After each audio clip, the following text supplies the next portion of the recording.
welcome y'all to Backwoods Obscura, a podcast dedicated to the lore, legends, and myths surrounding the creatures that may lurk in your backyard. My name's Hewitt. I'm Chris. So how you doing, man? I've been fucking busy for a hot minute, man. I feel like that's just been like this year so far. Okay, this year has been a lot of shit thrown at me, and it is messing with the amount of bandwidth that I have. But right now, I'm working on a piece of furniture for this room. Is it the table or? It'll be the side table. Oh, the side table. Okay. I got to get more maple for the actual table. Is that what I saw walking out there? Yeah. Okay. So... I got to cut the top of it off so that I can recut it and pocket hole a new top to it. Because I kept trying to adjust the size of the shelves because they were 1/8 of an inch off. And I should have just sanded some of them down, and it became a whole fucking thing. Oh, so I'm just replacing it with I'm just gonna make a new top. Because it's gonna be 3 drawers, 2 drawers, and then 2 cubbies to hold like my leather working tools. So that I can actually get back into it. On that note, I actually have a commission that Canon sent me from somebody. They want me to make a main spruce sweet gum box. What is that? So if you were to try to buy one right now, they're $400 fucking dollars. Oh. So what they look like is a little 5 to 6 inch tall book by about 4 inches and about 1 1/4, 1.5 inches wide. And they look like a wooden book, but the top has a slide on it. And, what it is it's spruce gum, like spruce sap has been rolled into balls. And you put it in there, and then you shake it out, and it's one of the earliest candies that we have in our country. Cannon doesn't have time to make one for this guy, and he is a steampunk and a mason, which Cannon's a mason, so let me put it this way. I trust Cannon's Lodge of Masons to have not hidden treasure that Nicolas Cage has to find. You see, that's where they get you, right? Cannon's like, this dumb motherfucker's stealing the fucking Declaration of Independence. It's in my yard, motherfucker. Cannon's like, no. The only one we got to worry about is John Cena because we can't see him. just fucking John Cena on Cannon's property. John Cena is just doing this as a bonus waving action, his hand. as a bonus action this whole time. Cannon, God damn it, he found my flaw in vision like a Velociraptor or a T-Rex. I just saw him and he was over there and then he just disappeared. Cannon, he's just doing this. He's like, well, you just disappeared. What the hell? But, so no, like, I'm going to make that. I got to make my dad a valet box / a slightly longer version of the dice boxes I make. Making your dad a dice box is like, I know you're not making him a literal dice box, but just like hearing like those those words so close together. Slightly funny, right? Like there's a level here like, bruh. Like, my man. Oh, no. You know how hard it is not to write like I love Joe Biden on the wooden piece that's in the bottom and then cover it with felt that he'll never know. And every time I see him, like, I put my wallet in there every day. I'm like, I should write thank you, Joe Biden. I did that. I did. I just get the sticker and put I did that and cover it in felt. Got it. Oh, shit. If your dad found out about that, he would disown me. Then again, what's funny is my dad threatened to disown me one time. I said, like, what, you think I care about any of the shit you have? And he looked at me like, well, goddamn, I guess that threat has no power. I go, look, man, when you die, if my sister starts trying to argue with, like, if you tell me that you're giving me something or you're giving my kids something and then my sister's getting something and my sister wants to steal stuff, I will literally just pour gasoline into a jar and throw it through the front door and walk away and not look back. Just be like, fuck. I will burn it all down and not care. And he goes, well, I have some stuff that you might want. What? Why don't you say it now, sir? I looked at him. It's like your Ryobi drill that I have a better version of. Your big screen TV that will be worth nothing when you die. The number of antique pieces of furniture I do not want. He goes, well, there's one thing I got you want. It's like, all right, you know what? You do have one thing I want. He goes, what? Your 0-turn riding lawnmower that makes me feel like I'm flying a TIE fighter. Is that the only reason why you would want it? Is because you would make like TIE fighter noises? I have literally volunteered to mow their lawn for 2 reasons. for an hour and a half on their solid acre of land. No one talks to me because I'm listening to my jams on headset and flying a TIE fighter around the yard fucking mowing. Okay, I can get down with that.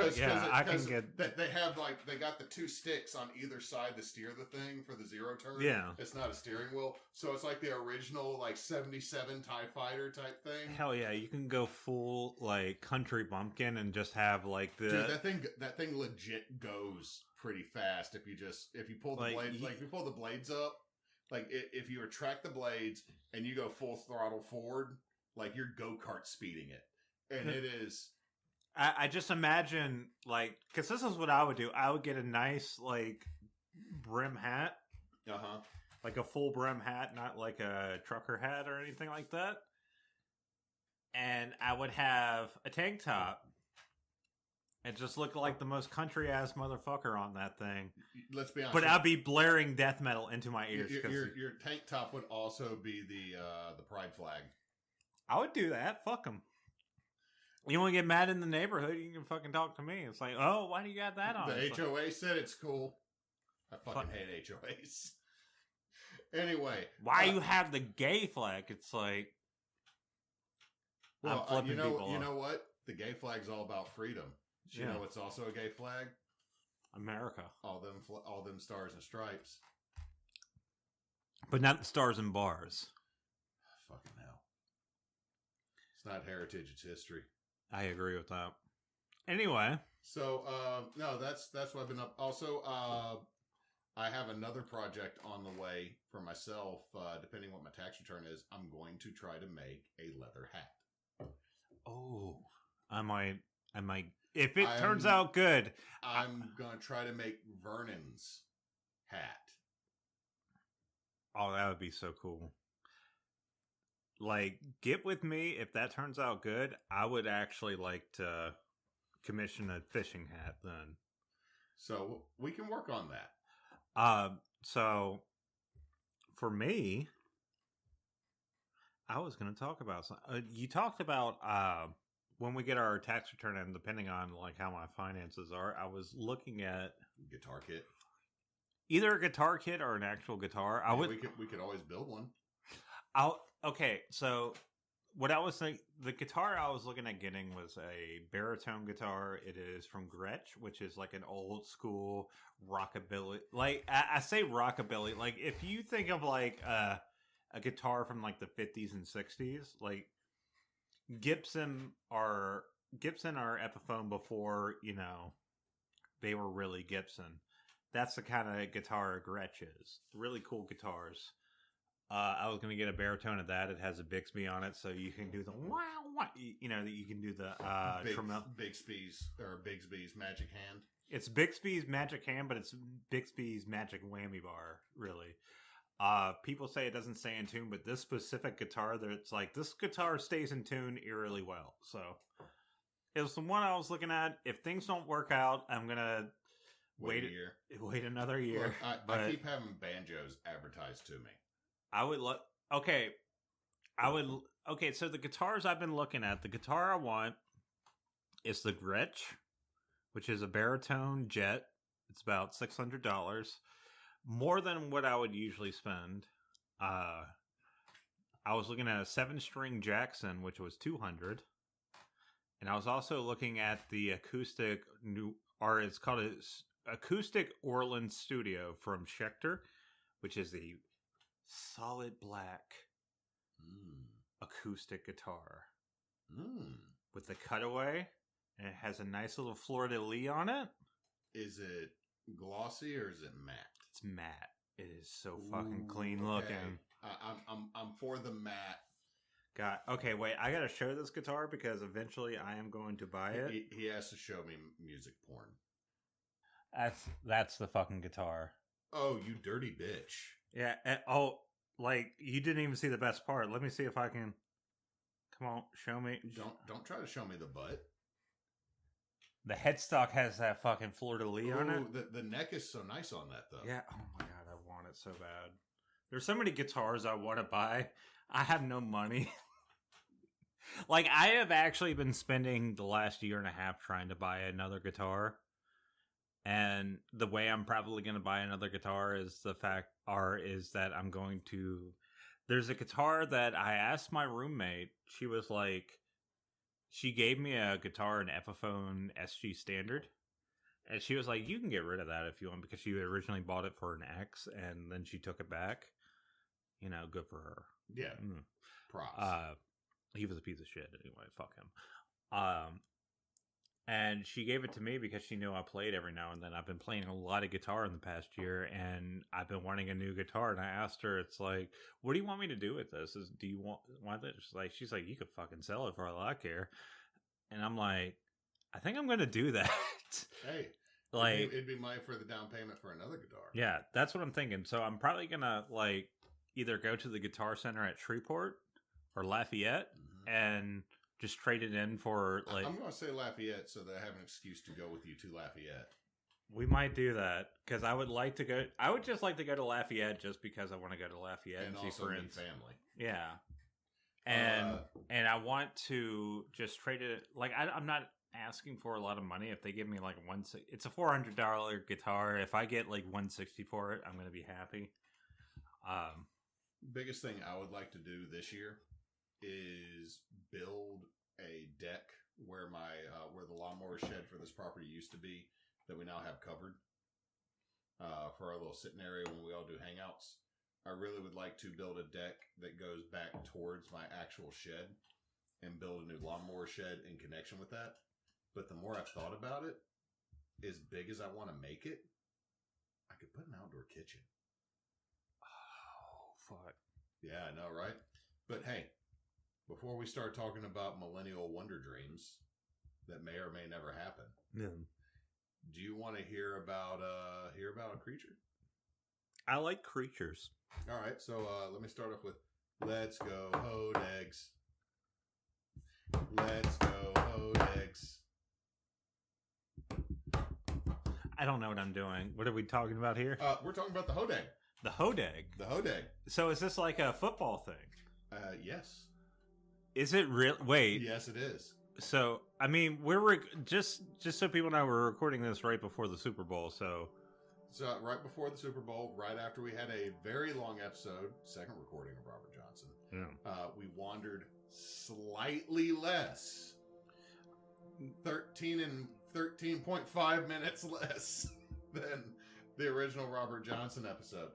So I'm throwing another great little story because the last time we talked about the Tana-Pasha-Fa, which we both love the frickin' death. I love that episode. Yeah, the Tana-Pasha-Fa is one of my favorite ones we've done because it's a hyper-specific cryptid. It's kind of what we started the podcast on. It is something that is absolutely loved by the people in the area. So I'm talking about the Hodag, which is its area's absolutely loved little, quote unquote, little cryptid. So let me describe the Hodag to you. It is a large reptilian creature. We love reptilians. It could be anywhere between 300 and 3,000 pounds. That's big. That's chunky boy. Chunky boy. When you said 300, I'm like, that's pretty big. And then you said 3,000, it's like, so it's car size. So it's anywhere between 7 and 20 feet long. The head is a mixture, by description, of a frog and a bear's. Okay, this is like this is two different ends of the character creator right now. Mm-hmm. You understand that, right? Like, this is someone that had way too much fun and made a very aggressive face with way too big of a mouth. Like, okay, I'm gonna like, this is like Monster Factory levels of. No. What's that dude that used Tony Robbins? That was the self-help dude back in the 90s. Oh, okay. That had like way too big of a mouth for, even though he had a big head, like his mouth was disproportionately large. Well, I was thinking like Monster Factory because the McElroys like to make the worst thing possible. Yeah, so its head is the mixture of a frog and a bear. Has large fangs and tusks that protrude from its large smiling maw. Mm. Its smile is supposed to resemble that of an elephant. So it has a frog mouth, a bear head, and an elephant smile. And potentially the size of, or the weight of a car, but like 20 feet long. Yeah. which means it is a RV. It is supposed to have horns similar to those of a bison. Has spikes along its back, has a long spear-like tail, and has short, stocky legs with massive curved claws. It is supposed to have the smell of somewhere between a vulture and the perfume of a skunk. That's not perfume, that's just a stank. It has shining green eyes, may be furry, may be green and scaly. So that's what the Hodag looks like. So it is a large, heavy-set reptilian creature that lurks in the woods of Wisconsin. Is it in Wisconsin? Wisconsin? It likes cheese? Yeah, I'm assuming it does. Does it like the Wisconsin pizza? No. It hates that because it doesn't exist. It does. It's actually... Okay, wait. You know what? Are you releasing a new cryptid in the middle of me talking about a cryptid? Yes, I am. Are you talking about a pizza I've never heard of? Is the Wisconsin pizza just nothing but a wheel of cheese with cheese and cheese? Okay, Wisconsin-style pizza is a variety of cheese with toppings and AI sucks, man. AI sucks so bad. It's a cheese pizza made up of multiple cheeses with toppings of cheese on top of bread covered in cheese. Wisconsin-style pizza can include a variety of toppings and crust, and in some ways it's similar to a Midwestern. That doesn't fucking mean anything. Bro, all you did is say that the Wisconsin pizza is a cheesier version of a Detroit pizza. It doesn't say anything like... Okay, it's... That they put the sauce in the right place. It is a...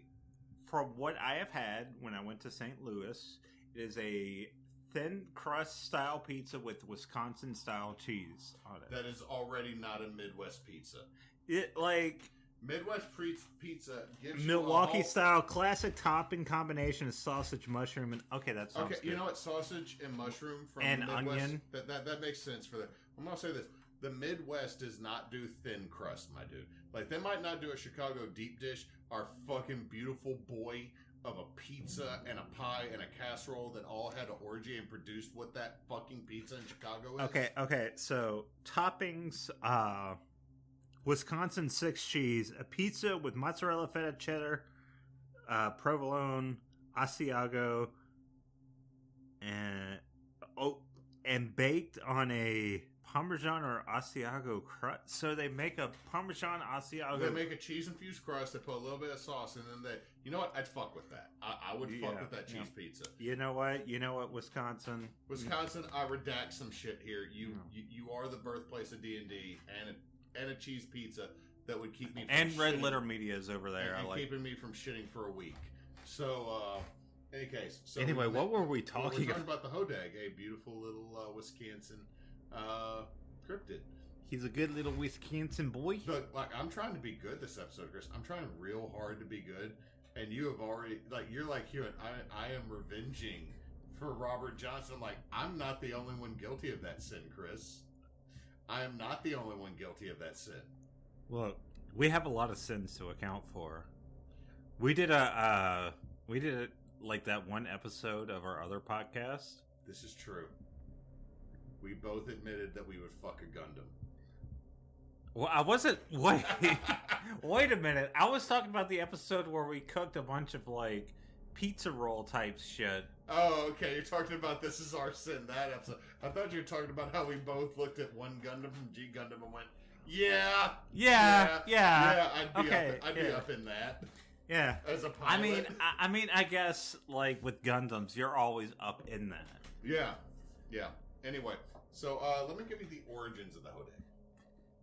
Luke Kearney, in his book, The Hodag and Other Tales of Logging Camps in 1928, stated that the Hodag was the reincarnation of the spirit of an abused ox in logging camps. One severely abused ox was cremated in a bonfire by the loggers in Wisconsin, and the Hodag rose from the ashes to take revenge on its enemies like Jason Voorhees. So the Hodag is like a phoenix, but for vengeance. Yeah, it's a vengeance phoenix. This is like the angriest rebirth. He claimed to have talked to Eugene Shepard and other loggers when he wrote his book. Now, let me get into a little bit of history here. In 1893, the Hodag was discovered in Rhinelander, Wisconsin.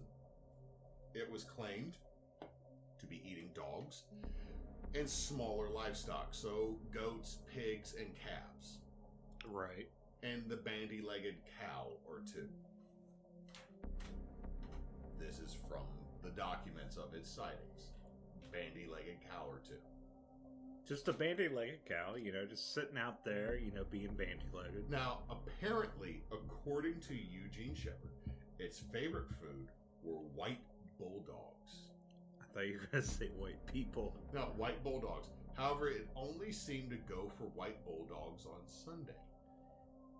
That's very specific. Yeah, but apparently in Rhinelander, Wisconsin in 1893, several people who had dogs that resembled white bulldogs, like white American bulldogs, not, your good old British chunky boys. No Staffordshires, no American Bull Terriers. No Frenchies. No boxers. I guess, would French bulldogs just be considered like popcorn shrimp type thing for this creature if it's going after bulldogs? I don't know, man. They're dog breeds. They're all inbred. It's problematic.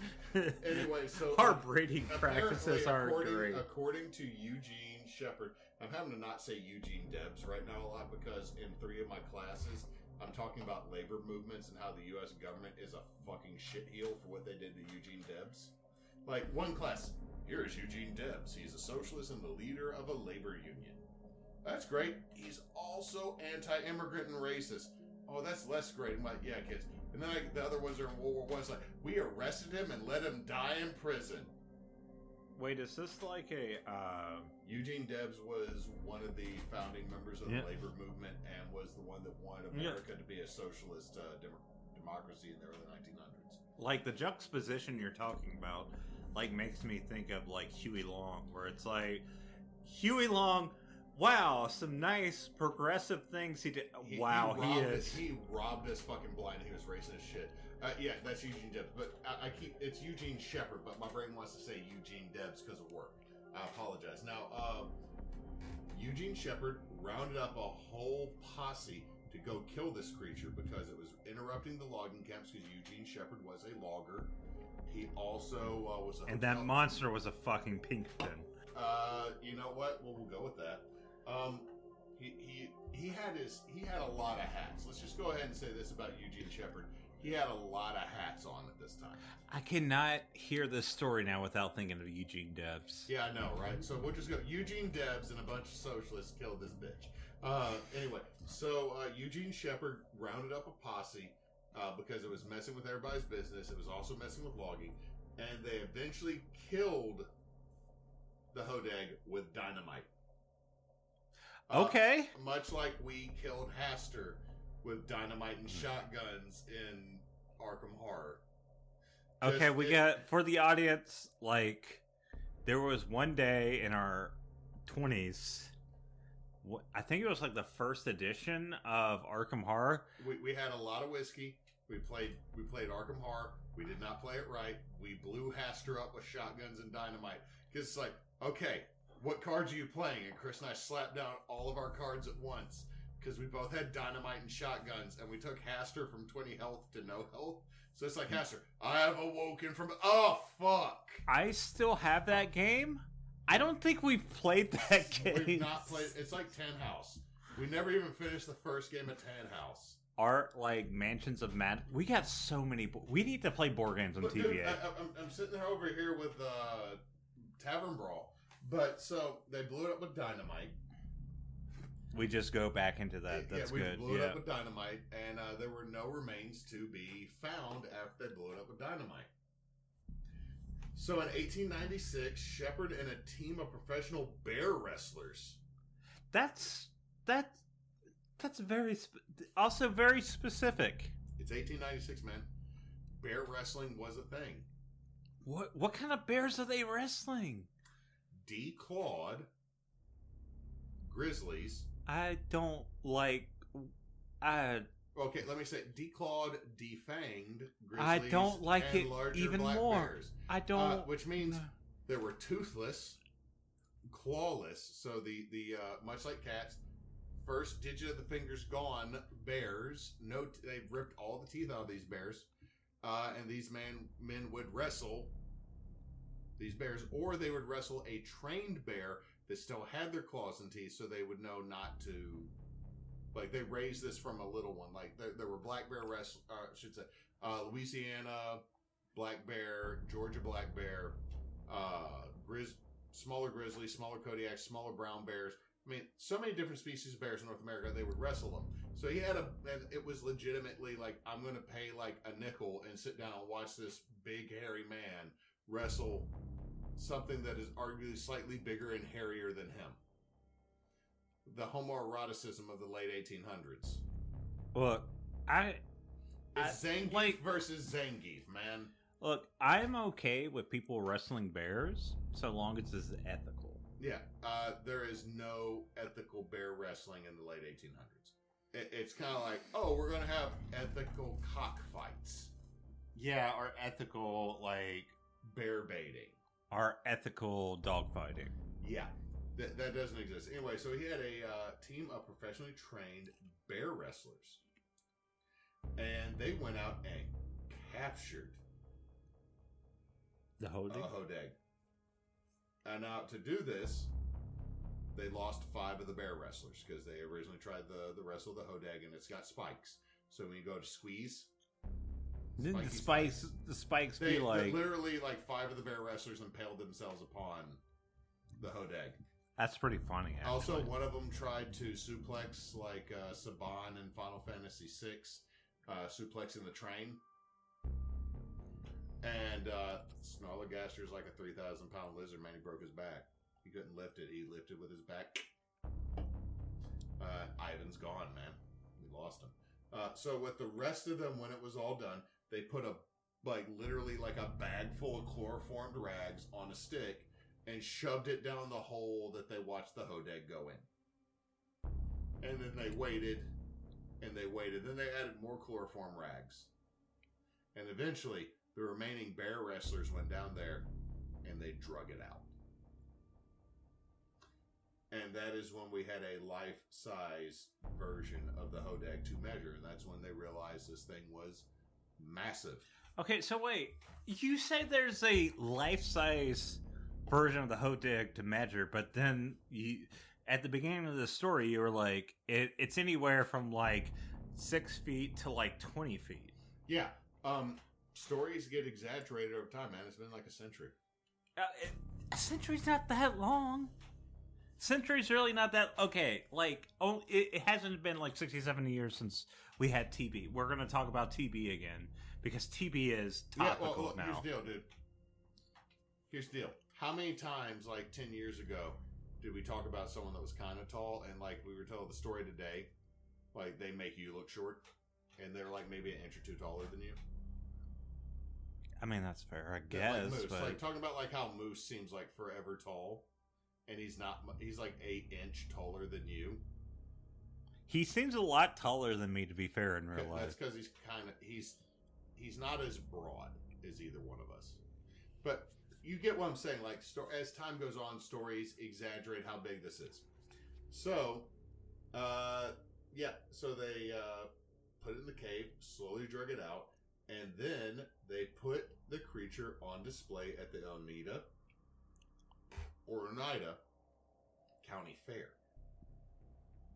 And hundreds of people actually came and saw the Hodag breathe, move its head, and eat whatever they fed it, which was mostly apples. Oh, that's nice. I like that.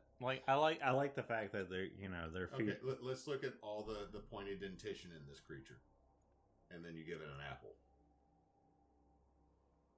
It's I turned a lion into a vegetarian type situation. I don't know. I think I would like feeding an apple to a Komodo dragon. I would not feed an apple to a Komodo dragon unless it was on a fucking stick and I was far away. I mean, I'm picturing throwing the apple. Okay. I'm saying, like, I thought you're like, here Godzilla. It's like, here, give me sepsis. Give me every disease from your snotty lizard mouth. Just fuck me up, man. Just fuck up my hand. They made a healthy profit showing this creature off at the fair. So later on, Shepard would show this at his house for 10 cents a view. He kept it. He overfed it. Eventually, like some of the reports, is that the Hodag was bloated as hell, eating as many apples and pumpkins and turnips as he gave it. Because apparently its digestion was not meant for a lot of roughage or vegetation. It's a predator. Yeah. So there might be like a foie gras moment here with the Hodag with Mr. Shepard. So it's just like swelling up like a balloon? Yeah. So what do you think so far? I'm very interested in the Hodag. Well, you know what? I'm not going to talk to you about the Hodag. I'm going to talk to you about Mr. Shepard. God damn it. I don't want to know about... I do want to know about Mr. Shepard. So let me go ahead and tell you. Mr. Eugene Shepard was noted for being a jokester and a prankster. So he was a bit of a huckster. Yeah, he was not just a huckster. This man was a straight up shyster. So he was a charlatan.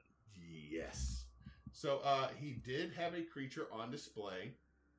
However, that creature was controlled by wires, pulleys, and pumps. Okay, so how did they hide and did he like pay people? Dimly lit barn, dimly lit tent, and yes, he had assistants. So is this like a This is a gal row. This is the gal row. This is a gal row. Yeah, this is what, like, when I started reading this, I went, this is a fucking gal row. However, we haven't gotten to the part about this that makes it so lovable. Shepard is known for being a prankster and a jokester. He did have something on display in his barn and at the county fair. However, there was a lot of wires and pumps involved. Now, one of the things that makes this a gal row show is if there was a malfunction, he would go in the back, quickly change his clothes, and douse himself with red sugar syrup. Wait, what? He would change his clothes and douse himself in red sugar syrup. Oh, so blood. The gal row attacked me, or not the gal row, but the Hodag attacked me and bit me. Everybody run, it's loose. Get the children, get the women, run. Why the fuck did you leave your wife and 8 children, Terrence? So he did the gal row bit, but... It was pretty much 100% a gal row show. But did he, like, move around? Because the gal row show moved around, right? Yeah, he moved around. Like, no, he didn't move around. This was on his fucking farm. So he just did it at the same time. And it was at the county fair. If there's malfunction, like, instead of being... We apologize for the inconvenience. We seem to have some spirits of malfunction. Please remain seated before we continue our spooky tour of the haunted mansion. So he essentially did he do this multiple times? Yeah, oh god, he did this a bunch. So the same people would be coming to... Not the same people, man. He would get tourists. So he would get tourists. He would get people... I mean, even if you're just getting tourists, though, like you're getting multiple people in a year. Let me bring this to a head. The Smithsonian sent a team out to see what the Hodag was. The Smithsonian. The Smithsonian sent a team, and when they got to him, he goes, "I fucking made it up. It's all fucking fake. I apologize." Now get the fuck out, bye. And then all of a sudden, all the Smithsonian folks. I came from Washington, D.C. to fucking Wisconsin, asshole. I'm in Wisconsin. Do you know how little the government is going to reimburse me for this? Like, I have to come here. Now, let me add a little bit more to Mr. Shepard's repertoire. He was a logger, a resort owner, and a storyteller. Right. So he owned logging industries. He had a resort in the area. And so he started telling stories to drum up business. Now, here's another fun fact that I'm going to delve into later because I started to look at it when I did this research. He may be one of the progenitors of the most Paul Bunyan stories because the Hodag appears in at least 3 Paul Bunyan stories as well. So it's not the bull, is it? No, the blue bull is like the companion. That's Blue. That's Babe. That's Babe the Blue Ox. But it's kind of a shadow. It's the dark version of Babe. So there's a lot of stories with Paul Bunyan that could actually come from the gentleman that we have been talking about. We got to talk about Paul Bunyan one day. Oh, no. There's a couple because there's a lake that looks like butts. And it's supposed to be his ass? It's supposed to be that, supposedly a giant Native American slapped him in the face with a giant fish and knocked him down so hard his ass made a lake. I need to know more of the story than that synopsis right there because here's a 50-foot tall logger with his giant ass ox that married some giant woman from Canada.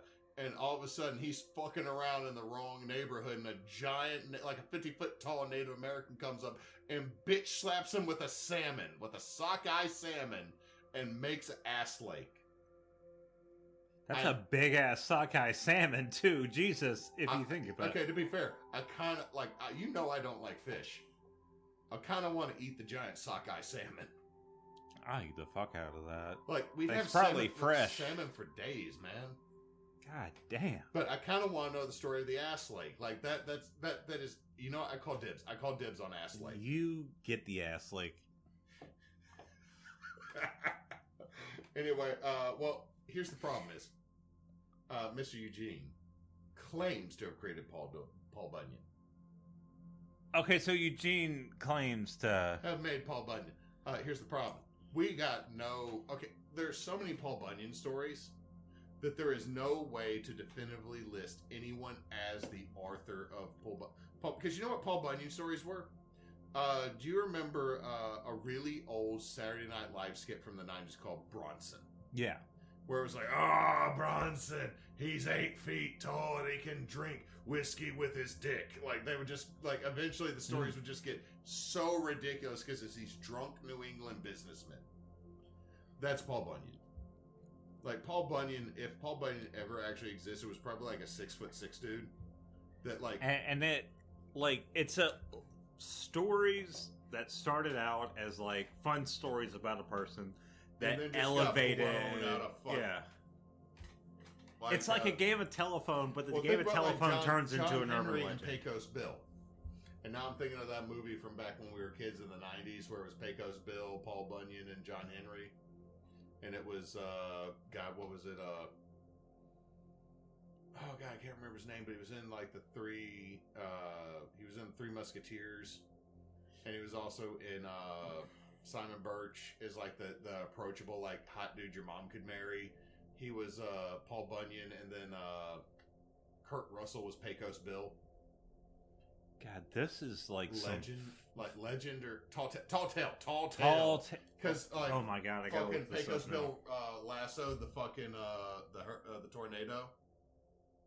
Anyway, so this is what this is now. 1995 film, Tall Tales. Am I right on who was Pecos Bill? I am checking right now. It's loading. Scott Glenn, Oliver Platt, Matt Stahl. I'm 100% wrong on Tall Tale. Okay, cast. Paul Bunyan is Oliver Platt.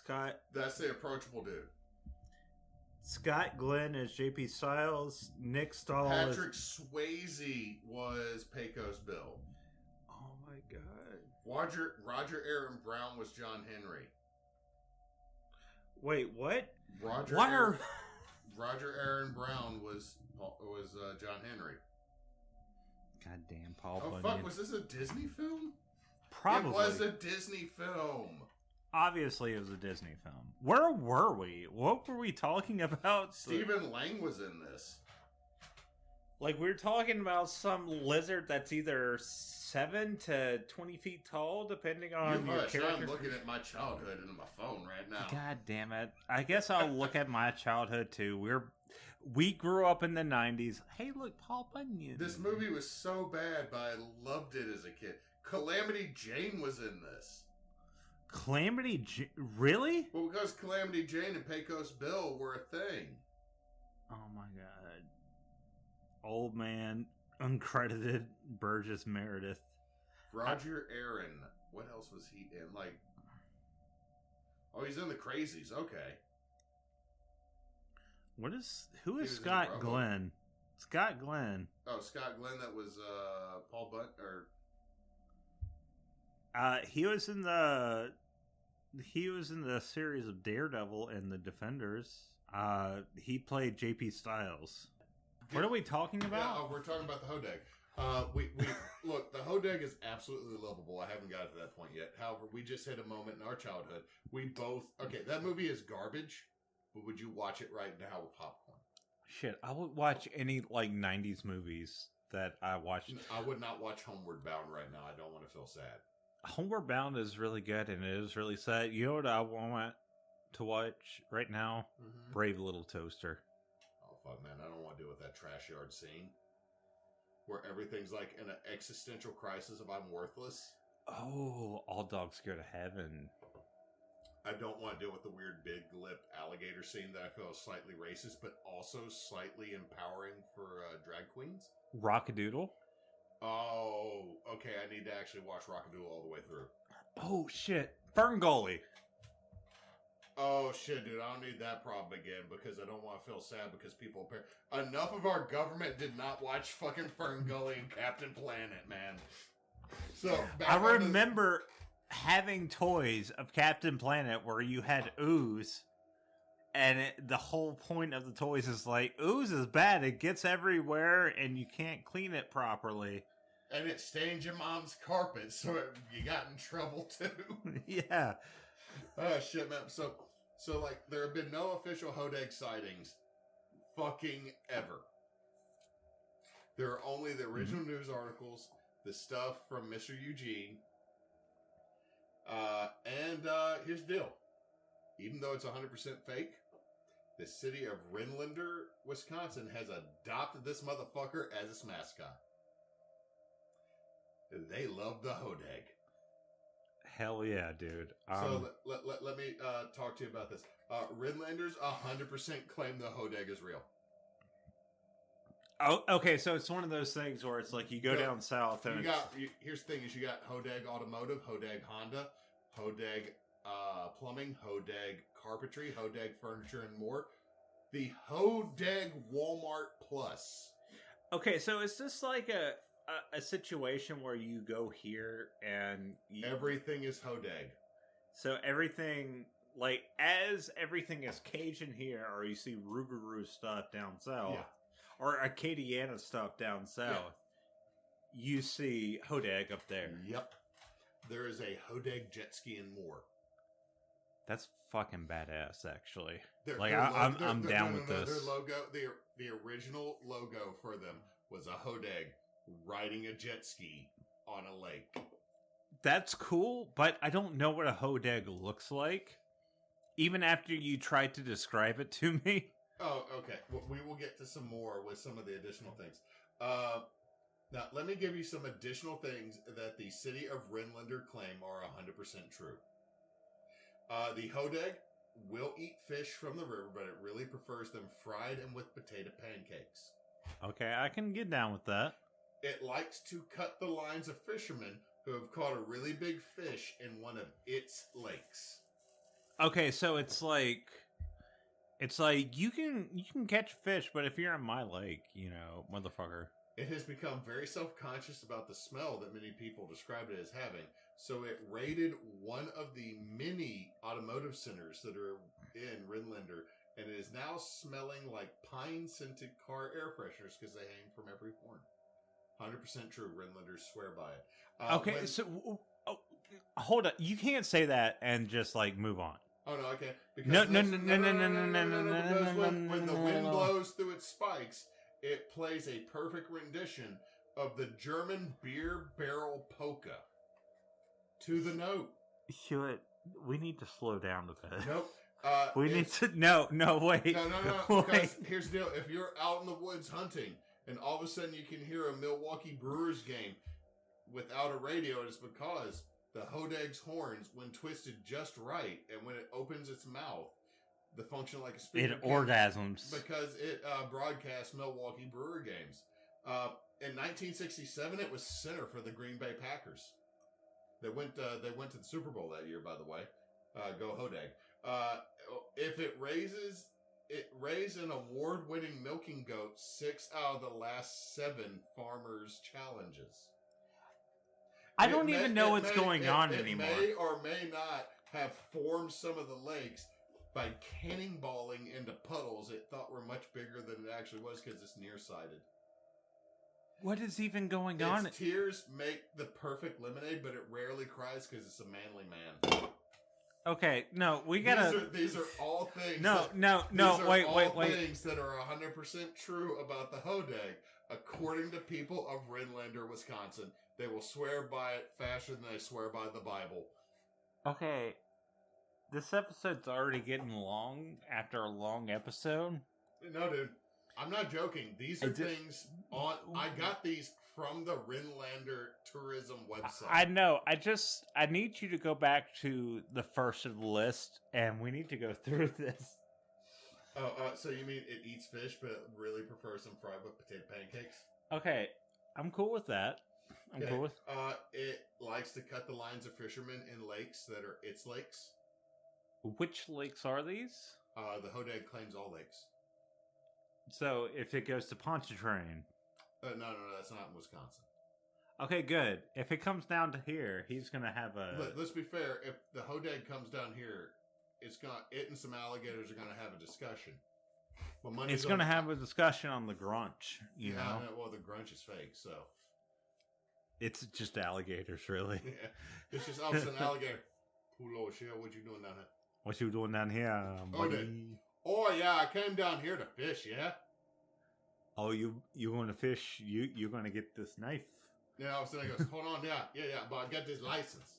Went down by Baton Rouge, I got this license. And it's just gets stabbed. All the alligators. Oh, yeah, how'd you snap? Don't you worry about that. Couillon. And then just all slink back into the lake. The whole time they're just like slowly floating by. I like how in this story, like the Hodag is like this cryptid that is like mysterious. But it just goes down to like Pontchartrain and encounters normal alligators, and it's like, okay, who's going to handle the Hodag better, alligators or us? Alligators. Yeah. So next one, it got self-conscious about smell, so it hung a bunch of air fresheners off its horns. Okay, so what? If you're told you smell like something between a skunk and a bison. Okay, you're gonna... So it just raids like in Walmart? And... Yeah, it totally knocked over a gas station, got all the air fresheners. It smells like cool ice and pine. Okay, that's fine. What's the next one? When the wind blows through its spikes, it plays a perfect rendition of the German song Beer Barrel Polka. I mean, I guess there's a lot of German people. Yeah. Like, I thought it was more... It's Norwegian. It's Norwegian. It's like Scandinavian German up there, man. Like, if we moved there, we'd be so fat. Like, we come from Louisiana where, like, we spice everything. Like, we will take the nastiest creature and spice it right and eat it. They have a bunch of butter. Huh. Which is, like, the key to, like, Norwegian, Polish, and German cooking is we put beer and butter in. Let's see, the next one. The horns can pick up the Milwaukee Brewers game. So if you catch a Hodag, you can... Apparently, if you twist its horns right and open its mouth, you can totally catch a... So it's like a radio. Yeah, it can turn into a radio. Specifically for the games. For the Milwaukee Brewers games. 100%. Also, it played for the Packers back in '67. I don't know what to make of this creature. Look, man, that's before they decided DEI was bad, so you can't tell a cryptid they can't play football. I didn't say that. I didn't say anything about DEI. I'm just saying that. Not that I say anything about. I don't give a shit. DEI is necessary for the world to be proper and operate as it should, and to give everybody an opportunity. I'm just saying that, like, what's going on here? Well, one, the Green Bay Packers, back in '67, the Green Bay Packers did not have a winning team, and they would literally take anybody, including a giant spiked alligator that apparently can pick up radio signals. So also, it made some legs by cannonballing into puddles. That's cool. I like that. And also, it makes the perfect lemonade when it cries, but because it's manly, it never does. So none of us will ever get the best lemonade ever. That's just toxic masculinity. Yeah, but dude, this guy's been around since Paul Bunyan times. True. So, I mean, like, he's like now I just want to go up to the Hodag and just be like, "You can cry, man. You want a hug? Like, let's cry it out." Like, I'll cry too because you're all pointy and shit, so I'll probably get stabbed. Yeah, I'm gonna get stabbed. I'm gonna cry. I don't have to force it out. The Hodag, I just want everybody to have voting rights. I just want affordable health care. And I'm just like, yeah, me too, because I got spikes in me. And so it's like, I'm crying lemonade. I have the diabetes. I'm like, these tears are really good. You know, it's also good. Healthcare. I'm fucking dying because all your spikes are in me. You're hugging me too tight, motherfucker. Now let me give you some modern day information about the Hodag. In 2015, there was a reimagining that gave it the heavier weight. That it was a massive horned stegosaurus in a book called Fearsome Critters. It is the official mascot of Rhinelander, Wisconsin. The local high school, the Hodag is their mascot. So let's go Hodag. Let's go Hodag. It appears in children's books Working for the Jersey Devil. And this was the adventures of Casey Jones and the Jackalope, which now I want to fucking find. Because it's the Jersey Devil with minions fighting Casey Jones, whose best friend might be a jackalope based on the name of the book. Isn't Casey Jones and isn't that a Ninja Turtle? He's the dude in the Ninja Turtles, yes. But also, like, seriously, it's like, my big thing here is like, you tell me Casey Jones and the Jackalope versus like all these other cryptids, I'm down for this kid's book. I want to read this. This was not my childhood.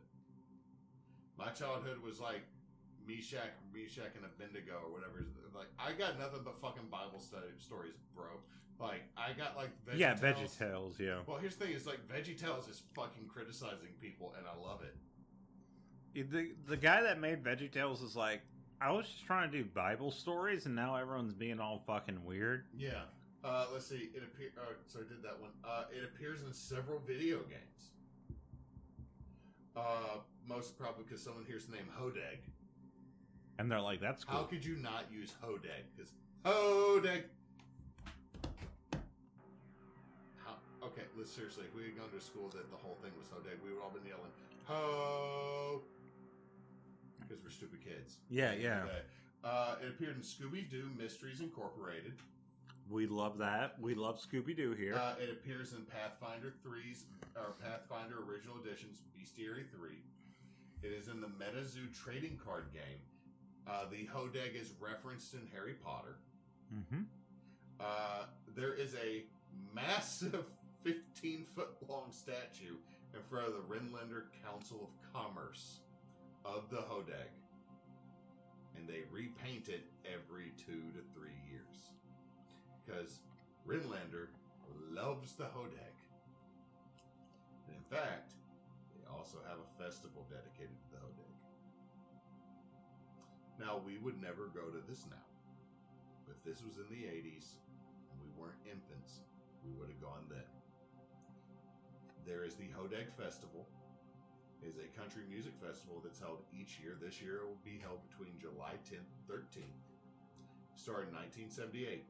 Willie Nelson, Loretta Lynn, Rascal Flatts, and Darius Rucker have all played at the Hodag Festival. Tickets range between $100 to $200 depending on the number of days you want to go. If you intend to camp, you must get a 5-day pass to the camp, which is $200.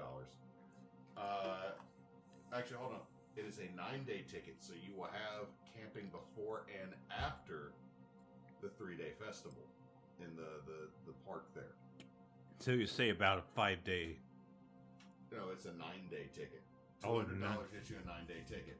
Now that's actually not bad. No, here still is it's all RV camping. There is no tent, there's no tent camping. But do you want tent camp for 9 days with limited restroom facilities? This is what I'll say about that. I'd do it if there's a creek nearby and I can shit in the creek. Okay, gotcha. Yeah, I'm gonna shit in the creek. This is the reason why I'm gonna say we would have loved to go back in the '80s when Willie Nelson, and Loretta Lynn showed up, because one of the big names that's going to be at this next year is Jelly Roll. But when it comes to it, like the Hodag Festival, if it was like some good shit, like if I saw the Highwaymen there, or if I saw my man Willie Nelson. Well, Willie doesn't go because Willie don't do tours no more because he's like fucking 90, man. He's 91 now. Fuck. My man smokes weed and he chills. He was touring up until last year, man. Is the number of people that are mad at him and Dolly for being liberal. Yeah, fuck him. Like the best, fuck you. The best country artists were probably more liberal than you expect. Even Cash. I'll even say Johnny Cash. My wife is black, and I will murder a cop if you fuck with her. Yeah, yeah. That is country music from the 50s, 60s, and 70s. Anyway, before we get on this soapbox of anger, let me give you some conclusion. The Hodag is a fearsome critter. One of the many stories told around campfires by loggers, explorers, and dudes who just want to one-up each other around a goddamn fire. Now, this is the type of tales that lumberjacks and woodmen really loved. This is like the Sidehill Gorger and the Jackalope. These are just creatures that they made up because, look, there's no internet. There's no Reddit. There's no doom scroll. We're staring at a fire. We ate a bunch of meat / beans, so we're all farting, being just gross dudes in the woods, and now somebody's got to tell a story that's just the most ridiculous shit you ever heard. Like I'll go ahead and say it. The Sidehill Gouger is a puma that its right legs are shorter than the left legs, so it can only walk around mountains one way with the left legs on the downhill and the right legs on the other hill. So if all of a sudden you run into a Sidehill Gorger, you run downhill and the motherfucker will flip and just go bloop, bloop, bloop, bloop, bloop, all the way down. Why is that story ridiculous?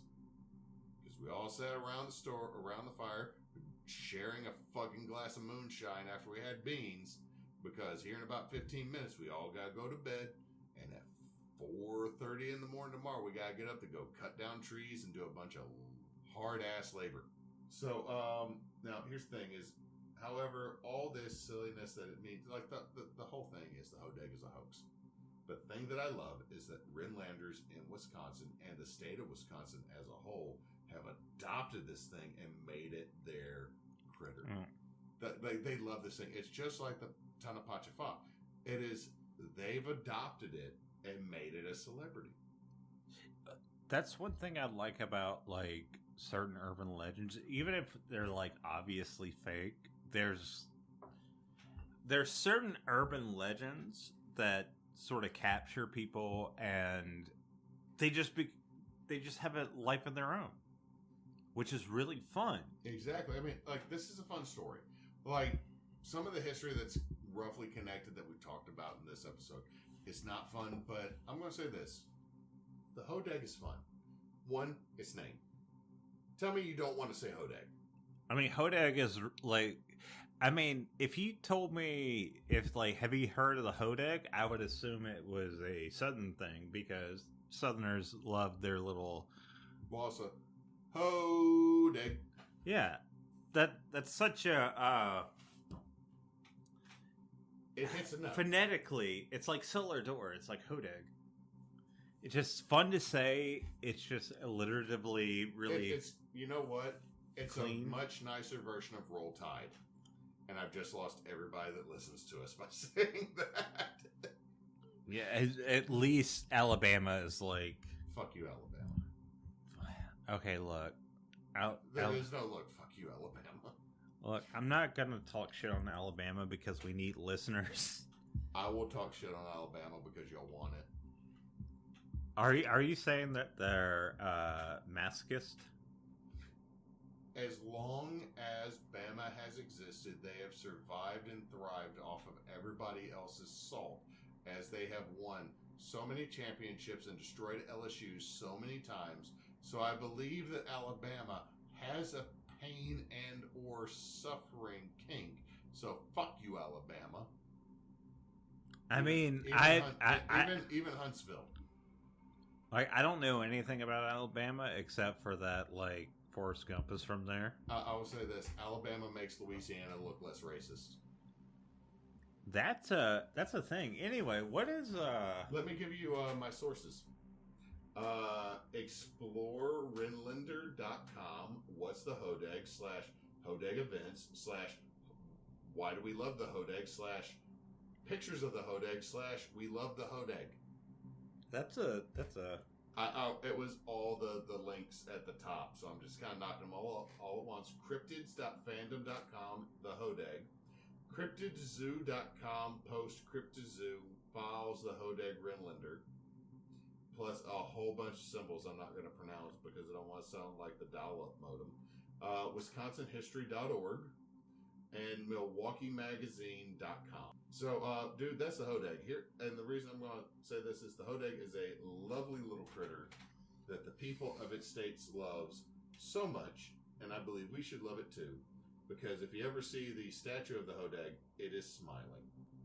I love that, and I love that everyone here that is listening has stuck around this long, and thank you for listening. This is Backwoods Obscura.